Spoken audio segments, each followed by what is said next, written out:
Êtes-vous prête à avoir une confiance en vous inébranlable? Imaginez un instant. Vous vous sentez belle, forte et capable de réaliser tout ce que vous entreprenez. Les doutes et les insécurités qui vous rongeaient autrefois ne sont plus qu'un lointain souvenir. Vous abordez chaque défi avec une détermination et une foi inébranlable en vos capacités. Est-ce possible? Absolument. Et dans cet épisode d'Elle et la Lune, nous allons explorer les secrets pour cultiver une confiance en soi inébranlable, même face aux tempêtes de la vie. Rejoignez-moi pour découvrir comment identifier et défier les pensées négatives qui sabotent votre confiance en vous, le pouvoir transformateur de l'autocompassion et de l'acceptation de soi, des techniques pour visualiser le succès et renforcer votre croyance en vos capacités, l'importance de se fixer des objectifs et de célébrer les progrès, et comment créer un environnement positif et stimulant qui nourrisse votre confiance en vous. Que vous soyez une femme seule qui lutte contre l'insécurité affective ou simplement à la recherche d'un regain de confiance en soi, cet épisode est pour vous. Préparez-vous à être inspiré, motivé et outillé pour intégrer une confiance en vous inébranlable qui vous transformera à jamais. Bienvenue chez Elle et la Lune, le podcast inspirant qui va vous aider à entrer en action afin d'incarner et briller de tous les feux de votre belle puissance féminine. Alignement, liberté, féminin sauvage, un espace dans lequel on célèbre l'énergie féminine, où on honore sa nature lunaire en se connectant à sa véritable essence. Alors préparez-vous pour un merveilleux voyage à travers le cosmos féminin. Sans plus attendre, je laisse la place à l'épisode du jour. Bonne écoute! C'est normal de ressentir de l'insécurité et de la peur du lendemain à la suite d'un parcours de vie chaotique. Et pour l'avoir vécu pendant des années, je sais que c'est un sentiment déstabilisant et même paralysant qui nous empêche souvent d'appréhender les aléas de la vie de manière objective. Alors on se réfugie dans le contrôle pour éviter les problèmes. Cette fameuse zone de confort si inconfortable qui nous pénalise plus qu'elle nous protège. Pourtant, c'est possible pour chacune d'entre nous de transformer cette peur en une force puissante. La confiance en soi, c'est super important pour notre bien-être mental et émotionnel. Quand on vit seul, ça peut vraiment être un bouclier contre l'incertitude et la peur. Cette confiance n'est pas quelque chose qui se construit du jour au lendemain. C'est un chemin qui prend du temps, demande des efforts et surtout de l'amour-propre. Mais qu'est-ce que ça en vaut la peine? Alors explorons ensemble les différentes facettes de ce parcours et des stratégies pour renforcer votre confiance en vous.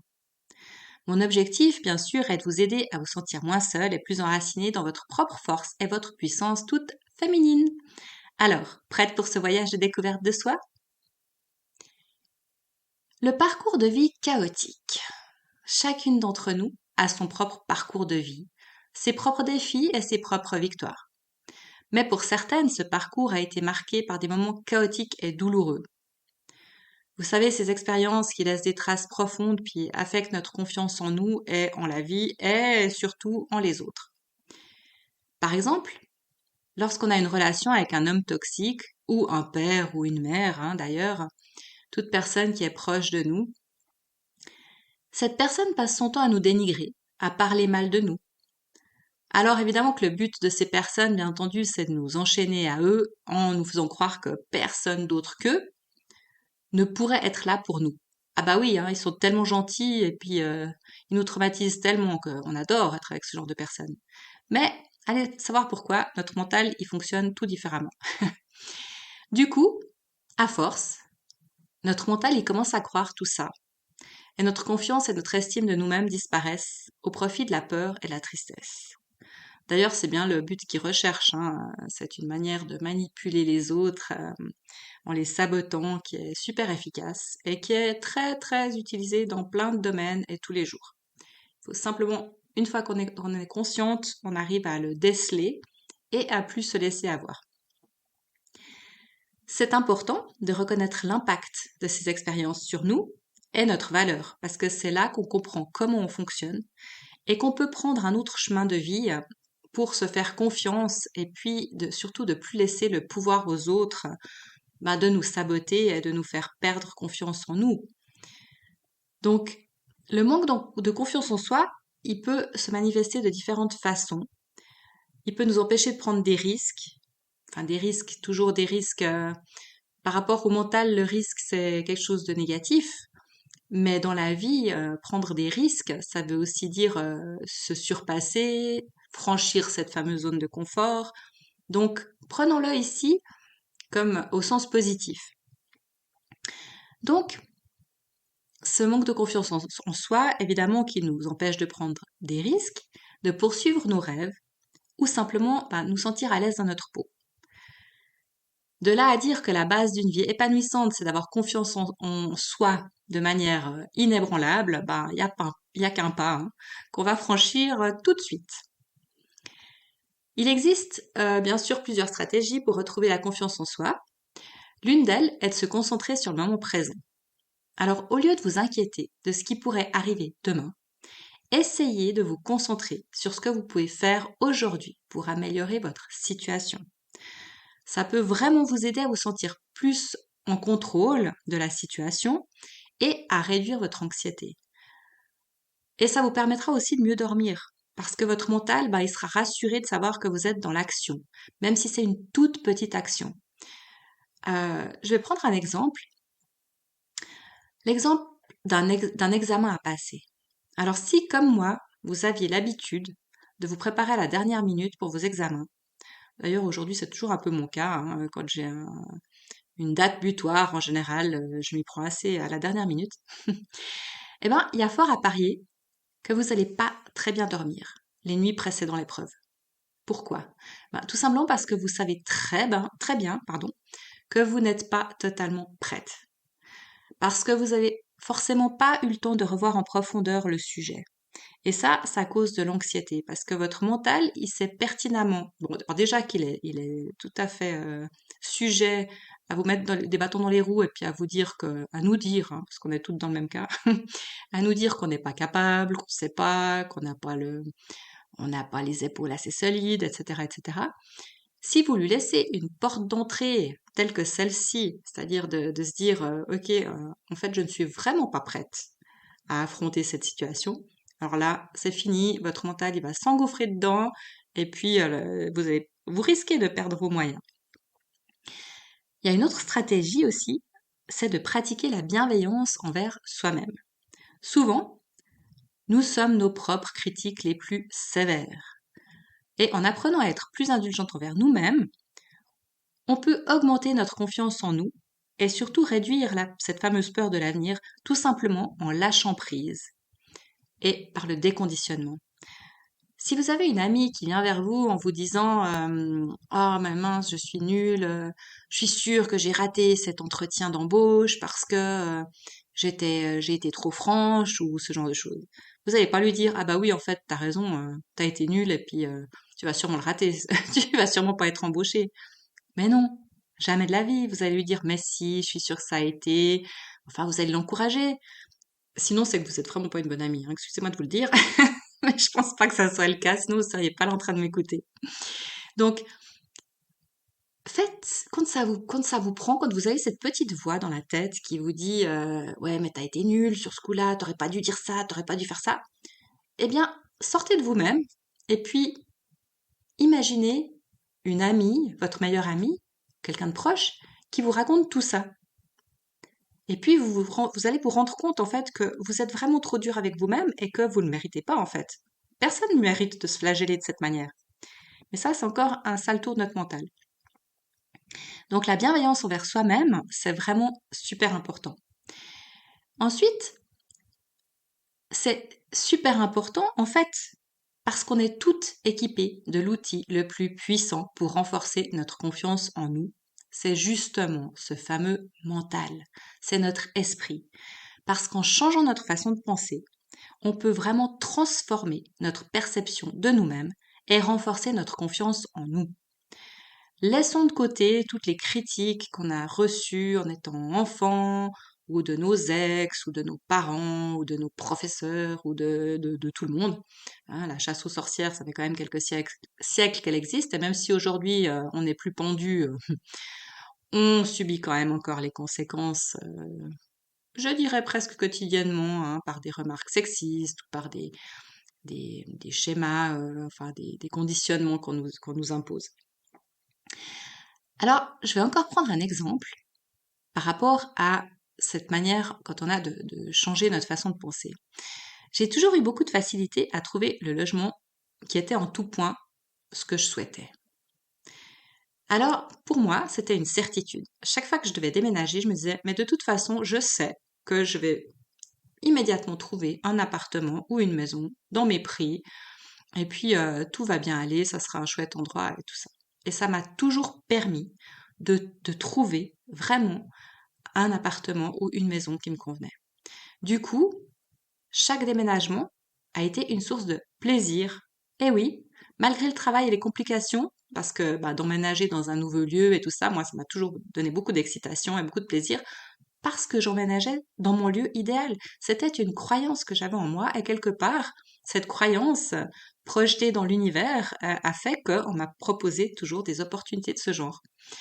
Le dernier exemple, il est tout récent, il date de l'année dernière. Il y a 4 ans, j'habitais dans le canton de Vaud, et puis j'ai quitté mon appartement que j'adorais, hein. J'avais un super duplex avec une vue imprenable et puis un petit jardin. Enfin, j'adorais cet appartement. Et puis, j'ai dû le quitter parce que bon, j'ai emménagé avec mon compagnon à Bulle, mais surtout j'ai trouvé du travail à Fribourg. Donc voilà, l'un était on prévoyait de s'installer ensemble et puis j'ai eu cette opportunité, hein, comme quoi les choses, on prévoit quelque chose, on fera un premier pas. J'ai commencé à m'inscrire, à postuler pour des postes dans le canton de Fribourg et puis voilà, en quelques mois, ça a été fait. Mais toujours est-il que j'ai eu beaucoup de mal à quitter mon appartement, qui était du coup bien trop loin de mon lieu de travail. Donc j'ai vendu ce fameux appartement. Ça m'a pris beaucoup de temps parce que je voulais pas le lâcher. Et puis, je me suis retrouvée donc avec mon compagnon dans un 3 pièces et demie en plein centre de Bulle. Et le problème, c'est que je ne suis absolument pas et n'ai jamais été une citadine. La vue du béton, mais ça me fait horreur parce que ça me colle le blues en fait. J'ai horreur de ça. Moi, j'ai besoin de voir de la verdure, j'ai besoin de voir des montagnes, j'ai besoin de voir un lac. Enfin, j'ai tout ce qui est nature, même un champ, mais en tout cas pas du béton. En plus, le bruit de la circulation, les communautés bruyantes qui respectent pas du tout leurs voisins, hein, ça je l'ai vécu à Bulle, c'est quand même, j'ai envie de dire, il y a des cultures qui sont bien différentes, et puis moi, les vrombissements de la plus belle voiture ou de la plus grosse voiture du coin, le squattage des places de parc parce qu'on sait pas où se garer, les cris jusqu'à 2 heures du matin sur le balcon, enfin voilà, moi c'est quelque chose que je supporte pas. Pour ça, j'ai bien ma petite, mes petites habitudes qui me rendent heureuse et je les connais et c'est ce que je recherche. Donc, je déprimais vraiment de plus en plus dans cet endroit, malgré notre superbe relation qu'on entretient avec mon compagnon. Et puis, en plus, en travaillant à Fribourg, dans l'immobilier, hein, j'étais en plein dedans, on passait nos journées à se faire hurler dessus par des locataires, mais complètement aigris et agressifs. C'est vraiment, alors je sais pas si c'est dans toutes les villes comme ça, mais berk, quoi. En tout cas, j'y retournerai pour rien au monde. Bref. Donc, j'ai commencé à visualiser la maison de mes rêves, mais du plus profond de mon être. Je vous assure que ça me prenait les tripes. Je me voyais au pied des montagnes, je me voyais dans une jolie maison, avec des espaces, une vue magnifique, une maison super lumineuse, qu'on ait chacun notre bureau parce qu'on travaille tous les deux à domicile. Enfin, moi, depuis que j'ai quitté mon emploi dans cette gérance. Donc, je rêvais vraiment de la maison idéale. Et puis, mon compagnon, qui lui est très, très, très, très terre à terre, limite pessimiste d'ailleurs, il me disait, mais tu rêves ou bien, mais on va jamais trouver une maison comme ça. Déjà, on n'a pas les moyens de l'acheter, et puis à louer, c'est beaucoup trop cher, et puis patati, puis patata. Voilà. Et puis, bon, quand même à mon contact, il se soigne un petit peu, il commence à s'ouvrir aux choses qu'il croyait impossibles jusqu'à aujourd'hui. Et la preuve que ça fonctionne, c'est lui qui un matin m'a montré une petite annonce pour la location d'une maison à Vuadens, donc pile face aux montagnes, dans un lieu que j'aime beaucoup parce qu'on a des amis qui habitent ici, donc je le connais. Et puis, on a été 80 personnes à déposer notre dossier pour cette maison. Et vous savez quoi? Eh ben, on a emménagé le 14 juin 2023 dans cette magnifique maison, face aux maisons, avec une vue magnifique sur les montagnes. Notre propriétaire est adorable et vraiment les voisins aussi. Enfin, je revis depuis une année qu'on est ici. Donc c'est juste un truc de fou. Preuve que quand on a confiance en nous et qu'on sait, on est persuadé que ce qu'on veut dans un certain domaine, on l'obtient, ça marche. Alors, pourquoi est-ce qu'on n'utiliserait pas ce fameux don qu'on a tous et toutes pour autre chose que finalement voir toujours le mauvais dans la vie? Oui, il va m'arriver ça, il va m'arriver ci, il va m'arriver ça.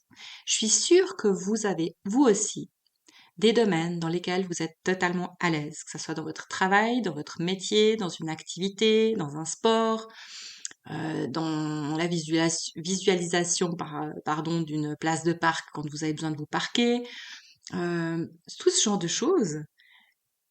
Utilisez-les. Utilisez-les pour dire, ok, au lieu de vous dire je suis sûre que je vais jamais trouver un nouveau travail, eh ben, visualisez ce nouveau travail.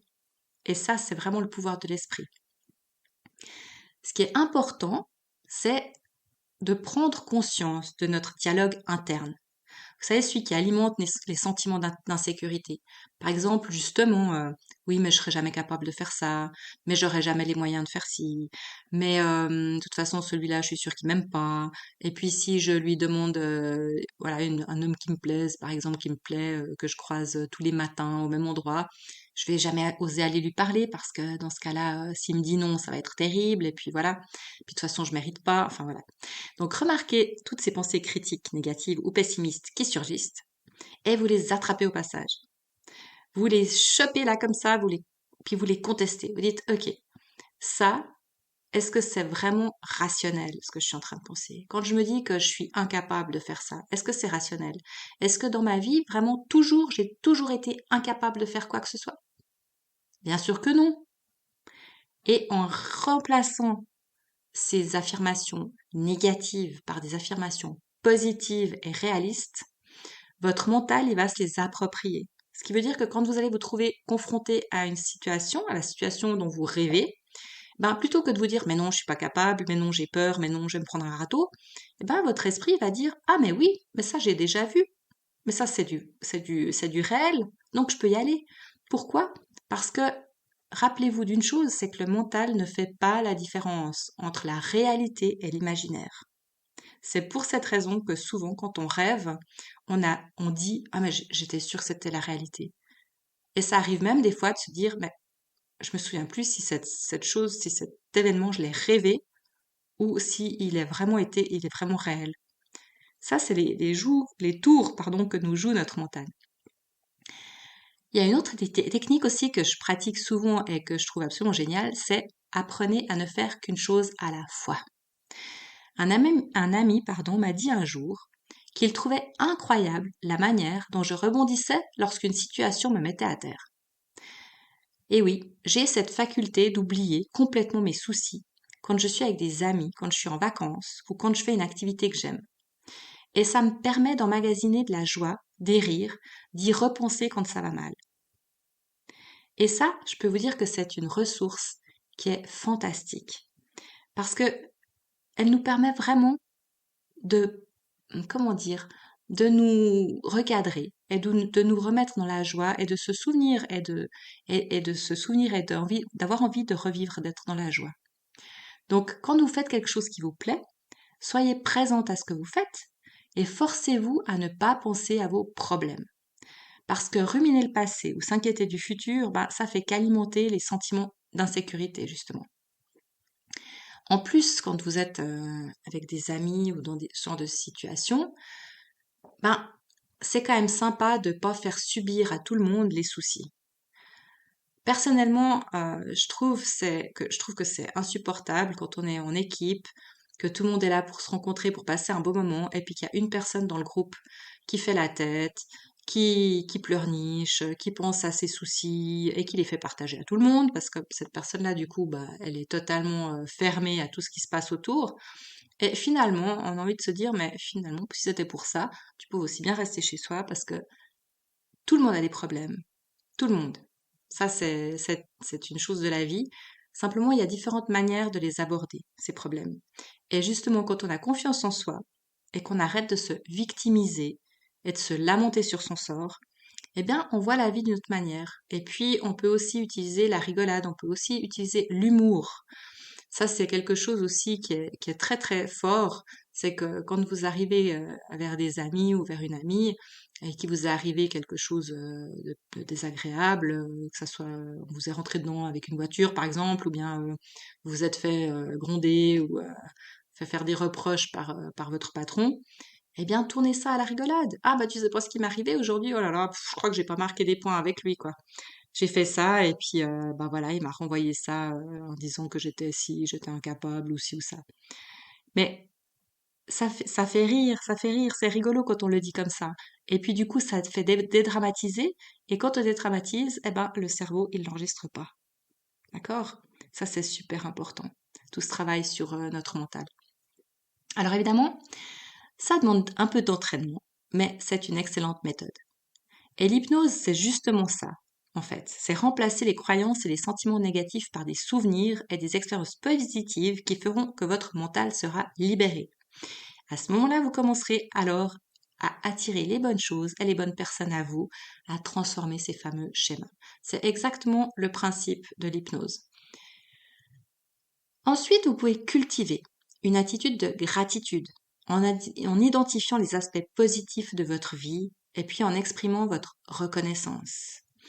Ça, c'est important aussi. Par exemple, tous les matins, en vous réveillant, vous pensez à 5 aspects positifs de votre vie. Ça peut être simplement de vous réveiller, d'avoir un toit sur votre tête. Ça peut être simplement parce que vous avez une jolie voiture et que vous en êtes fier, ou alors que vous êtes heureuse de vous réveiller aux côtés de votre compagnon, ou que vous avez des enfants magnifiques. Enfin, ou quoi que ce soit d'autre, simplement parce que vous pensez à la jolie tenue que vous allez mettre aujourd'hui pour aller travailler, ou bien ça peut être plein de choses. On trouve, et si vous trouvez vraiment pas, pensez simplement au fait de vous réveiller en bonne santé, de pouvoir respirer, d'avoir une bonne vue, de tout ce genre de choses. Tout est prétexte à avoir des aspects positifs dans notre vie. Il suffit, c'est pas si facile que ça, mais c'est un entraînement, encore une fois, de transformer les pensées négatives en quelque chose de positif. Et ça, tout le monde peut le faire.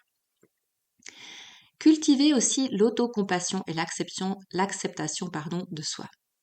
Célébrez vos qualités, vos talents, vos réalisations, aussi petits soient-ils.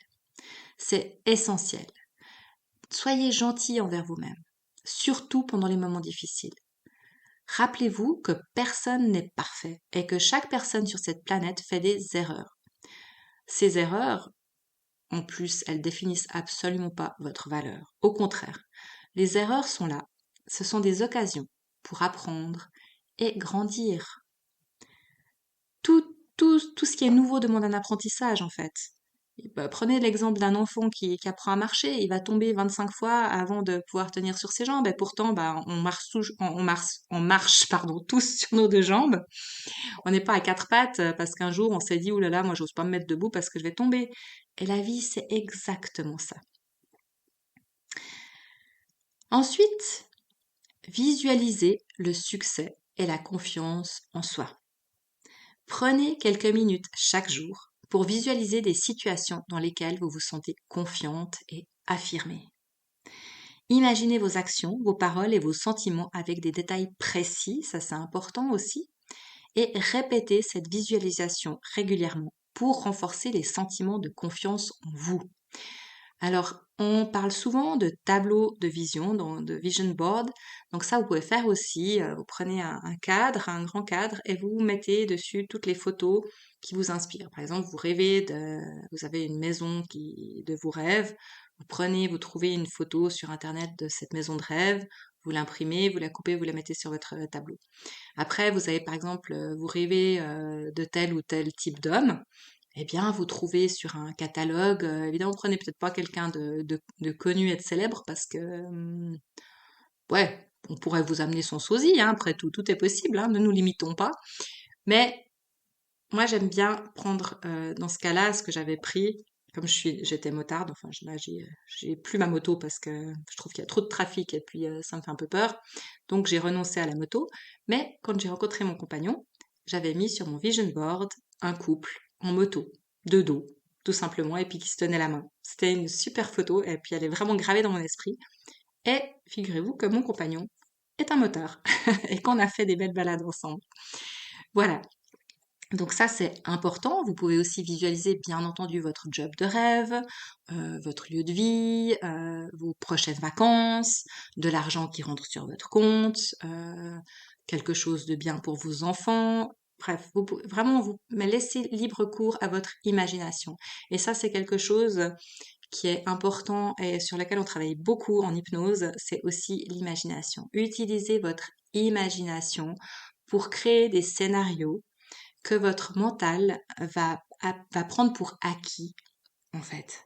Et quand ces occasions vont se présenter, comme je le disais tout à l'heure, ben pour lui, ça sera plus de l'inconnu. Donc, les boutons, les gros feux clignotants bleus ou rouges qui clignotent dans votre tête, eh ben, ils vont pas se mettre en route, tout simplement parce que pour lui, ça sera OK. Et puis, franchement, c'est bien moins fatigant de penser au bonheur qu'au malheur.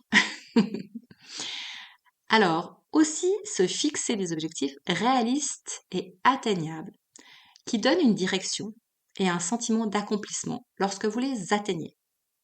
Alors, évidemment, c'est essentiel que ces objectifs y soient réalistes, en tout cas dans le temps. Si vous décidez que vous avez votre business, par exemple, et puis que dans une année ou dans 2 ans, vous serez millionnaire, c'est très très bien, parce que vous avez une vision à long terme. Et puis, ça va vous permettre de faire petit pas par petit pas tout ce qu'il faut pour y arriver. Et surtout, ça ouvre les portes. C'est-à-dire que, évidemment, à moins que vous jouiez au loto, hein, moi je joue au loto et puis je crois toujours que je vais gagner, hein, j'y crois fermement. Bah, à moins que vous de gagner au loto, c'est quand même rare que du jour au lendemain, on reçoive des millions sur le compte bancaire. Mais par contre, si on décide de cet objectif, vous pouvez être sûr que si vous y croyez du plus profond de vous, un jour ou l'autre, il arrivera, il se réalisera. Évidemment, il faut mettre en place des actions pour ça. Si vous rêvez de jouer au loto, de gagner au loto et que vous jouez jamais, hein, bah, quelque part, ça risque pas de se produire. Un autre truc efficace, c'est la to-do list. Si vous prenez le temps, le soir, de faire une liste de ce qui est impératif pour vous de faire dans la semaine, par exemple, ou le lendemain, ça va vous aider et vous simplifier la vie. Pourquoi? Parce que une fois que vous aurez écrit sur le papier ou bien sur un système d'organisation sur votre ordinateur, bah, vous pourrez évaluer le temps que ce que vous voulez faire va vous prendre. Et comme ça va vous permettre déjà de libérer votre esprit parce qu'il va se dire, ok, c'est sous contrôle, tout ça est sur du papier, je risque pas de l'oublier. Demain, en plus, le cerveau, il adore être organisé, il adore l'organisation, c'est son truc, hein. Donc du coup, vous allez le libérer, vous allez mieux dormir. Ça c'est une évidence parce que vous serez libre et vous allez pouvoir profiter aussi de votre soirée sans réfléchir à tout ce que vous allez avoir à faire le lendemain. Ça vous permet aussi de faire une liste réalisable.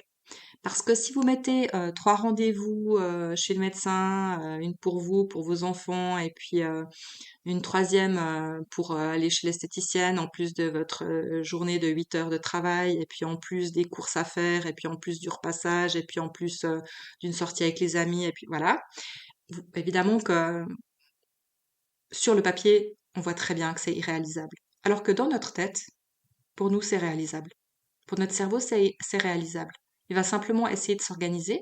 Et puis, comme à la fin de la journée, il va se rendre compte, vous vous rendrez compte que vous n'avez pas réalisé tout ce que vous aviez mis sur votre to-do list, eh ben, vous allez être déçu. Vous allez vous dire, bah, comme d'habitude, j'ai pas réussi à faire ce que je voulais, j'ai rien fait, patati, culpabilité, le cerveau le mental qui patauge dans la semoule, et le manque de sommeil. Et puis, on continue comme ça notre vie en ayant toujours l'impression d'être à la traîne et de nager à contre-courant.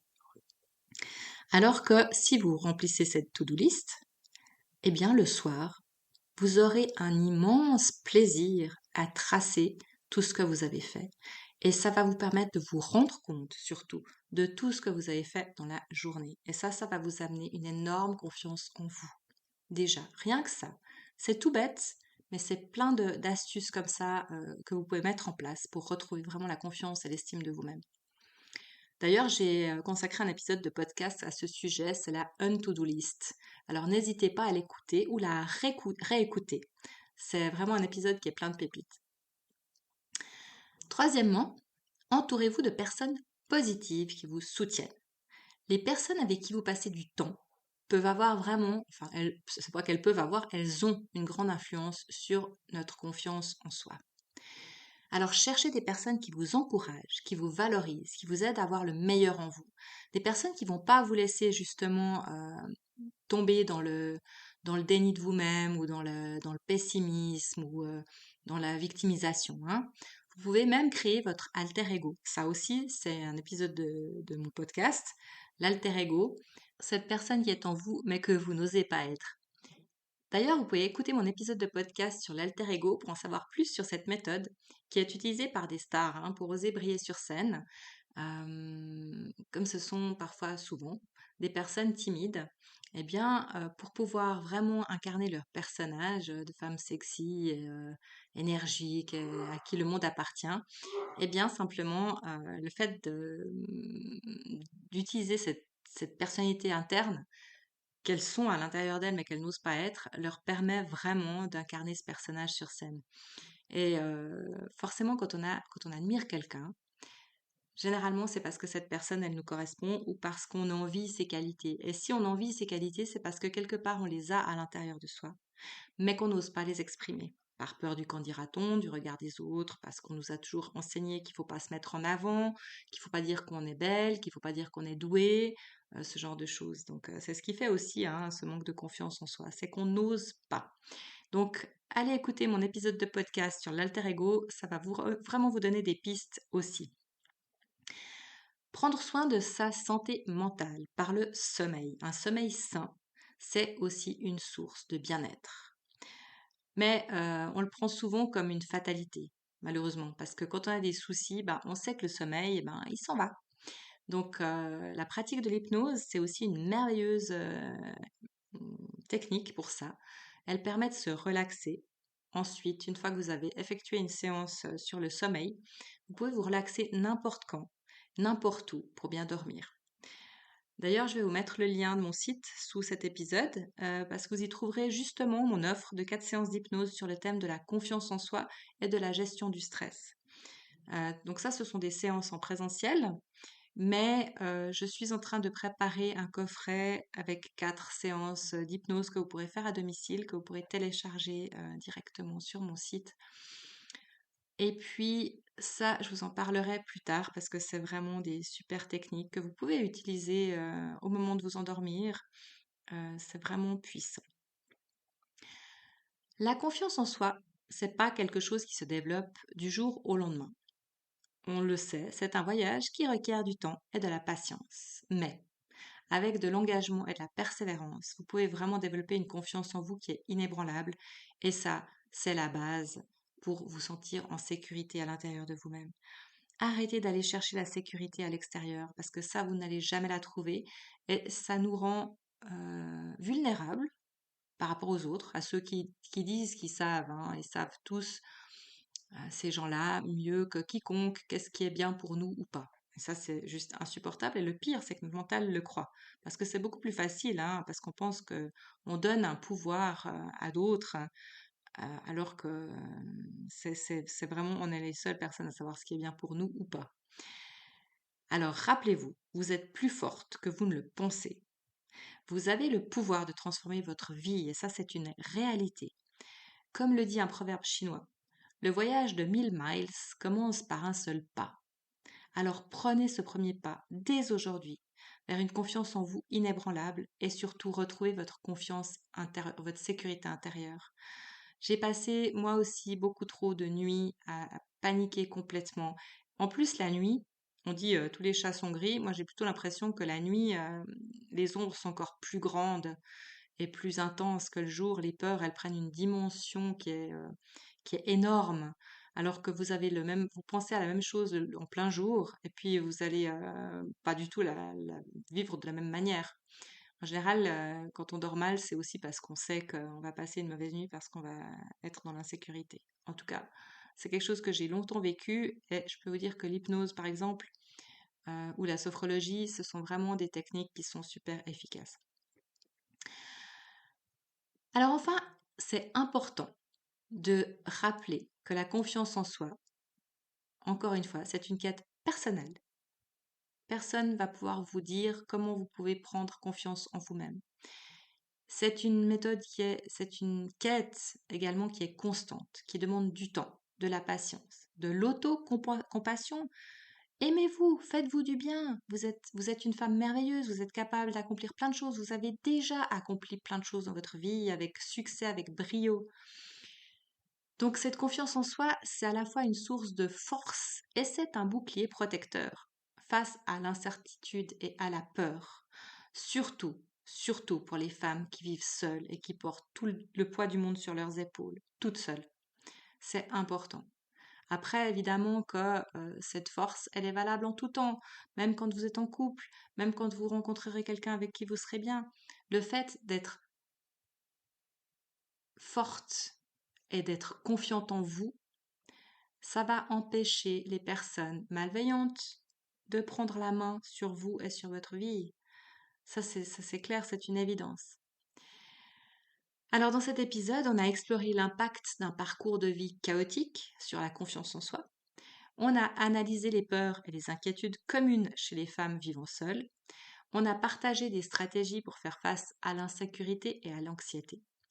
On a aussi dévoilé quelques secrets pour construire une confiance en soi inébranlable. Et n'oubliez surtout pas que chaque pas, aussi petit soit-il, compte dans ce voyage de découverte de soi.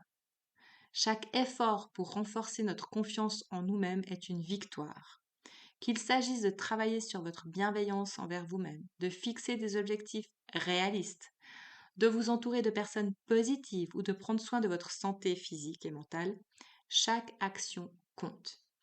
Et surtout, n'hésitez pas à partager cet épisode avec d'autres femmes qui pourraient en bénéficier. Ensemble, on peut vraiment créer une communauté de femmes fortes, confiantes et résilientes. Et surtout, de ne pas être seule. Ne restez pas seule, parce que chaque femme mérite de se sentir en sécurité, aimée et confiante, et entourée. Pour en savoir plus, rendez-vous sur mon site www.j'aidemandalalune.ch. Vous y trouverez plus d'infos sur les 4 archétypes féminins, sur les soins que je propose en tant qu'hypnothérapeute, coach de vie et Moon Mother. Je vous parle des 4 archétypes féminins parce que dans notre cycle, on a des périodes pendant lesquelles on est plus sûr de soi. On a l'énergie pour déplacer des montagnes. On met les choses en avant. Le soir, on se dit waouh, aujourd'hui tout allait nickel. J'ai fait tout ce que je voulais faire et même plus. J'ai la forme. Je peux encore sortir avec les copines. Je peux encore m'occuper de mes enfants, jouer avec eux. Enfin bref, tout va bien. Et puis, à l'inverse, ça c'est quand vous êtes au printemps, dans l'énergie de la jeune fille, dans la période préovulatoire. Et à l'inverse, quand vous êtes dans l'automne, eh bien, vous allez vous poser plein de questions sur vous-même. Vous vous sentez insécure, vous faites des reproches. C'est une période d'introspection. Et cette période-là, elle est aussi super importante et c'est important de l'accepter parce que c'est aussi le moment où notre corps et notre âme nous disent ce qui ne va pas, ce qui nous rend malheureuse ou ce qui nous rend dans l'insécurité. C'est des moments où justement il faut être dans l'écoute de soi. Alors il ne faut pas croire ce qu'elle nous dit, cette enchanteresse de l'automne, parce que justement elle est très négative. Par contre, il faut l'entendre, il faut l'écouter, dans le sens de l'entendre et de faire les actes nécessaires pour ne plus se trouver dans cette insécurité. Si c'est une peur de l'argent, par exemple, si c'est une peur d'être seul, de rester seul, c'est important de travailler là-dessus pendant le reste du mois, ou en tout cas au printemps, avec la jeune fille, quand on a l'énergie, ou aux périodes de la mère, quand on est apte vraiment à prendre soin des autres, à se rapprocher des autres, bien dans la communication et ce genre de choses. Donc c'est très important de connaître ces cycles féminins parce que quand on est dans cette période d'insécurité, de l'enchanteresse, on peut toujours se dire: «Ah OK, je suis dans cette période-là, mais c'est pas grave. J'utilise cette période pour aller mieux et puis je sais que ça ne va pas durer». Parce que notre mental, on a une tendance à se souvenir des mauvais moments de notre moi et à oublier les bons. Parce que le cerveau, le mental, il est fait de cette manière. C'est-à-dire qu'il va s'organiser tout le temps, s'organiser pour régler les problèmes, pour nous protéger. Mais une fois qu'un problème est réglé, une fois qu'une tâche est effectuée, il l'oublie. Parce qu'il ne va pas se souvenir de tout, c'est pas son rôle. Donc c'est pour ça que c'est super important de pouvoir aussi connaître son cycle féminin. Vous trouverez aussi sur mon site un e-book avec un mandala lunaire et puis des tableaux à télécharger, à imprimer, pardon. Et vous pourrez vous-même faire vraiment votre cycle, enfin regarder où est-ce que vous êtes dans votre cycle, vous notez chaque jour où est-ce que vous en êtes, comment vous vous sentez, et vous verrez qu'au bout de 3 mois, si vous faites ça régulièrement, vous verrez qu'au bout de 3 mois, vous aurez une idée beaucoup plus précise des différentes phases de votre cycle. Et puis vous comprendrez vraiment beaucoup de choses sur votre fonctionnement et surtout vous pourrez apprendre à utiliser votre cycle pour poser des actions qui vont vous aider à avancer et à prendre confiance en vous et à être beaucoup plus sereine et surtout à accepter votre féminité parce que c'est un super pouvoir qu'on a, je vous l'assure. Donc tout ça, ça se trouve aussi sur mon site. N'hésitez pas à y aller. Vous pouvez évidemment me joindre, hein, que ce soit par WhatsApp, par mail, par contact sur mon site. Enfin, il y a tout, plein de sortes. Tout est écrit sur ce site. En tout cas, je vous remercie infiniment d'avoir été avec moi aujourd'hui. Si ce podcast vous a touché ou si vous pensez qu'il pourrait aider quelqu'un d'autre dans votre entourage, n'hésitez surtout pas à le partager et à le commenter. C'est important pour moi aussi d'avoir vos retours. On se retrouve très bientôt pour un nouvel épisode où on continuera à explorer ensemble les chemins vers une vie plus équilibrée et heureuse. D'ici là, prenez soin de vous et rappelez-vous, vous êtes la personne la plus importante de votre monde. À bientôt!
C'est cette personne qui est en vous, mais que vous